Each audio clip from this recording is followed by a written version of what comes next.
Alright. I'm trying to like stay here so that like my nipples don't come out of this. I'm trying to stay here so my nipples don't come out. But I wanted to try to like do this video at like a different angle, because the angle that I wanted to try to do this video at a different angle because I don't really like how low this angle is, but we'll stick with this one, and then yeah, take it from there. But anyways, so today I wanted to talk about the whole experience of having insurance and getting a breast reduction covered, because I got my breast reduction covered through my insurance. So first things first, you have to have a history. You have to have a history of things that pretty much like happened to you because of having larger boobs. It might sound crazy, but you do. Secondly, you need to have a lot of doctors. I want to say a lot, but you need to have enough. I say enough doctors pretty much kind of vouching that you need the surgery, because although I had my gyno, I had my shoot, what are they called? The person that you go to and you see all the time. Is it called a PCP? Physical. I think it's called a PCP. I think that's what we call her, PCP. Yeah, PCP, primary care physician. Anyways, I got a brain fart there. But you have to have your PCP, your primary care physician. Well, you don't have to, but I did. So I had my PCP, I had my OB, I had my surgeon, and I had the ultrasound tech, who they all pretty much wrote me letters for insurance saying that this girl needs this surgery done because her tits, they're not proportionate with her body. The surgeon, they automatically always take pictures, so you don't really have to worry about, you know, like getting pictures taken or anything like that, or like none of that stuff, like going through, you know, with insurance. You don't have to send anything into insurance. I wrote a letter myself also for insurance, just letting them know, you know, like I've had like huge boobs that sagged down to my belly button since I was 16 years old, and that just wasn't something that I was happy with, nor that I want to continue to go on with life, continuing to have something like that on me. So I had the letters of recommendation from the doctors. What else did I have? Oh, and then I had a long history of having back problems. Although I didn't go to a chiropractor, the surgeon kept telling me, oh, well, they might not approve it because you haven't been to a chiropractor. And I was like, that is so stupid if they don't approve it. So he basically told me, you know, try to see a chiropractor, come back in 6 months, and we'll see what we can do. And I was like, I'm not waiting 6 months. I asked his assistant to schedule my appointment for me, and she scheduled it a month out from the date that I had spoke to her on the phone, which was, I believe it was March 11th or March 12th that I spoke to her on the phone. She scheduled my surgery for April 11th. So I was like, oh my gosh, like I'm legitimately gonna get the surgery done. I didn't have any doubts in my mind that I wasn't gonna get the surgery done at all. I had a lot of doubts in my mind because of what the surgeon kept saying to me. But I was like, I'm just gonna go online, get my medical records, find out, you know, what I had or what I went through, and then I was gonna go ahead and I was gonna take it up to the surgeon. So, or take it to his assistant who sent it into insurance. So I did exactly that. She sent it into insurance and she told me she was going to let me know what they said. Now, the list of things that they want you to have is basically they want you to have either a history of back problems. They want to see indentations in your shoulders of bras, because I wore sports bras. I took care of my boobs, so I didn't have like yeast or anything like that accumulating underneath my boobs or anything like that. The only thing I had was like a rash I always had this rash that sat on like the top of my boobs and in between them, because they were really big, so they were always sweating, and I would try to put like powder in there, and then it was like when I started using deodorant, for some reason that helped. I don't know why deodorant helped, but deodorant helped with that a lot. And so yeah, I went in to the doctor. I dropped off all those papers to his assistant, and she told me she was going to let me know what happened after that. Don't think that because people tell you that your insurance won't cover it, that you can't get it. Your insurance will cover it. Every insurance out here, I'm pretty sure, covers breast reductions, because breast reductions are something that it's not just cosmetic, and it's not just for, you know, you to feel better about yourself, but it is for your health. I mean, it helps out a lot. It makes you feel more energetic. Like after I had my surgery, I would say the first week I was like a lot of like dazing out of it because of all the medication that they kept giving me throughout the surgery. They gave me a long list. I had like, I believe, a page and a half of all the medicines that they gave me throughout my stay in the hospital, from the time that they gave me the muscle blockers and the gabapentin to the time that I left the hospital. And that was a lot of medication. People don't really understand when you get surgeries like that, it's not something that after when you go home and stuff like that, it's not something to play with. You can't be sitting up there thinking that you're invincible and you're superwoman, because you're not. Some people have a surgery and they're perfectly fine. I mean, I was perfectly fine. I just couldn't do a lot the first week because I was really dizzy. But that's another story that I'm going to tell. It's another video that I'm going to upload probably in another week or so. I'm trying to do them in like little segments and little parts, because I have a little kid, and I always have something that I'm doing. So the first thing that you're definitely gonna need, for sure, like it doesn't matter what anybody tell you, you're gonna need letters. Some doctors say don't write a letter, you don't need to write a letter, whatever. Write a letter from yourself to your insurance, only because it'll help you out more. Try to see how many letters you can get from doctors. Meaning, if you can get a letter from any doctor that you see, that works, because it's a letter from another physician going out.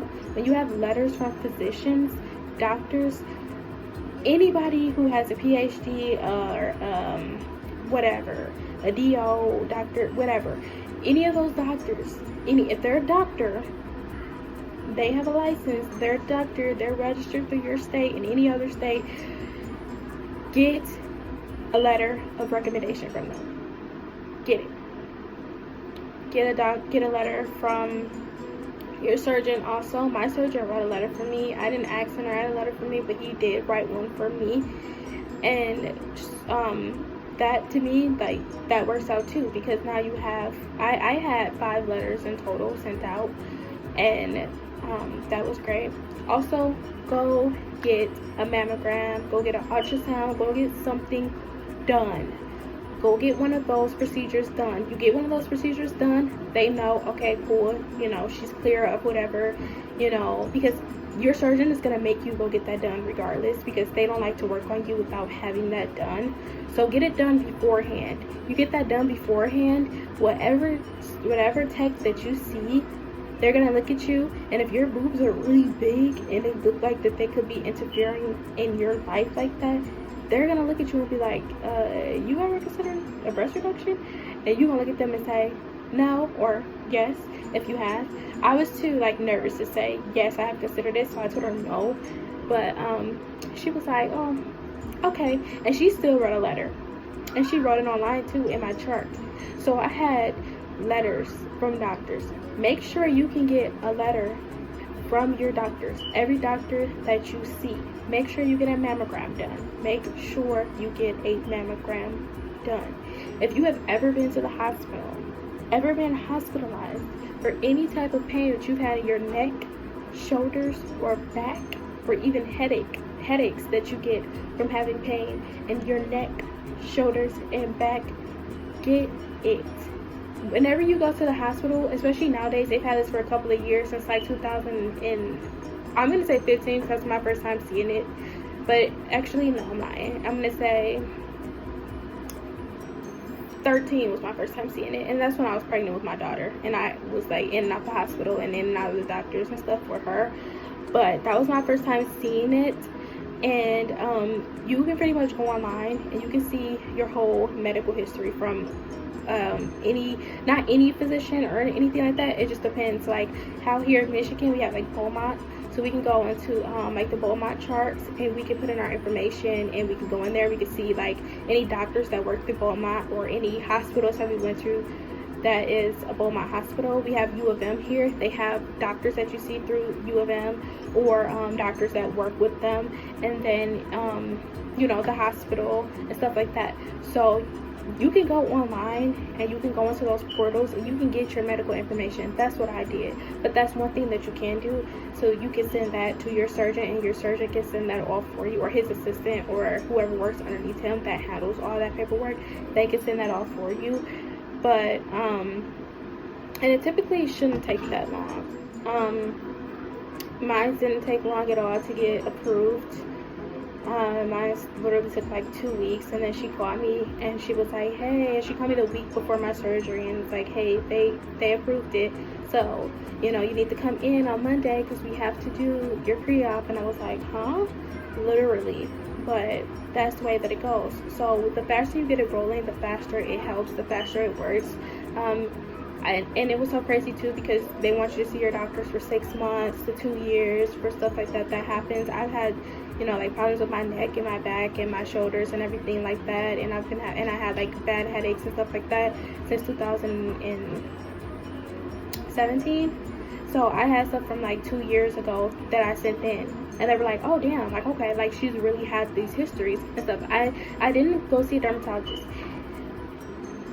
If your doctor tells you you need to see a dermatologist, call them on bullshit, because you don't really need to see a dermatologist. If you have seen a dermatologist, that is extra brownie points for you, boo-boo. Because I mean, some insurances look at it like that. Mine didn't really look at it like that. They didn't really say like, hey, you know, well, you didn't see a chiropractor or a dermatologist, so we can't help you, you know. No, they were like, okay. And then they have pictures. Pictures are everything. Pictures are like the freaking like it's like the icing on the cake. When you are already mixing up your whip and stuff, and you mixing up all your cake mix and your eggs and everything you put in the cake, and then you put all that together, but you ain't got no frosting or no icing on the top of it. It's like, it's alright, but it's not enough. When you have pictures to go on top of those letters, they know you're not lying, but they're like, damn, okay, let's help. That's just how it is. So yeah, so I'm pretty sure every insurance out here covers breast reductions. Don't sit there and don't think that they do. If you like these videos and if you like keeping up with me, be sure to subscribe, like the video, comment on the video if you have any questions, because I'm pretty sure that I can possibly help out with some of them. Not every question, because I'm not like a genius at this, okay? I only got it done one time. And I don't want to like flash my boobs, but I don't want to flash my boobs at all, like to the world at all here. But these are like, this is my results in my breast reduction. My breast reduction, they're sitting up. I just have my hands here because my nipples are out, because this thing is see-through, and I'm taking pictures for Instagram in a minute. But yeah, this thing is see-through, so I don't want to have my nipples out. But yeah, like I feel like he did a really good job. I feel like my surgeon, he was amazing at what he did. Oh, my nails aren't done. Don't look at them. Don't look at them. They fell off when I was at work the other day, and I was like, fuck. But anyways, yeah, so my boobs, they aren't like, oh my god, they're to die for, but they're beautiful. I love them. They look so good to be so natural. They look so good to yeah, they look good to be natural. I mean, he did an amazing job. Like, he did an amazing job, and I am in love with these boobs. I'm in love with everything about them. But anyways, as I said, if you want to see more, if you want to hear my breast reduction story, because that's going to be the next video that a bitch uploads. So if you want to hear about that, go ahead, click the subscribe button and like this video, comment on it if you want to. You don't have to comment on it or like it for real, but I mean, you know, you can subscribe. And the next video that I post will 100, no, I won't say 100% because I don't know what the next video is going to be, but I'm pretty sure it is going to be the breast reduction video because I don't have anything else to post about. So yeah, also if you guys are into makeup and you want to see makeup looks, let me know. I love doing my makeup. I feel like makeup is like, it's the best thing, you know. So if you want to learn about makeup or anything like that, then like this video, subscribe to my channel, and join the gang. Bye.